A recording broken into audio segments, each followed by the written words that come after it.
সহকর্মীবৃন্দ, আপনাদের কাছে আমার বিনীত অনুরোধ, এবং আপনাদের মাধ্যমে আপনাদের অধীনস্থ বা যারা এখানে আসতে পারেনি তাদের প্রত্যেকটি নেতাকর্মীর কাছে আমার বিনীত অনুরোধ, আমাদের মধ্যে অনেকেই মনে করছেন আহারে সামনে তো নির্বাচন হলে ফাঁকা মাঠ।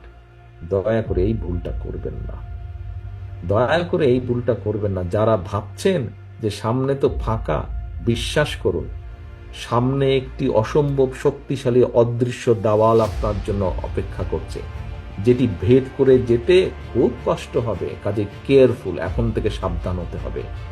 31 দফা নিয়ে যান, জনগণকে বোঝান, জনগণের আস্থা অর্জন করুন, জনগণের প্রত্যাশা পূরণের চেষ্টা করুন। সব প্রত্যাশা আপনি এখনই পূরণ করতে পারবেন না, যদি ইনশাল্লাহ আল্লাহর মতে আমরা সরকার গঠন করি অনেকাংশে সেই প্রত্যাশা আমরা পূরণ করতে সক্ষম হব। কিন্তু সেটির জন্য জনগণ যাতে আপনার আস্থা রাখে, জনগণ যাতে আপনার প্রতি ধৈর্য ধারণ করে, সেই জন্যই আপনাকে সেইভাবে ভূমিকা পালন করতে হবে।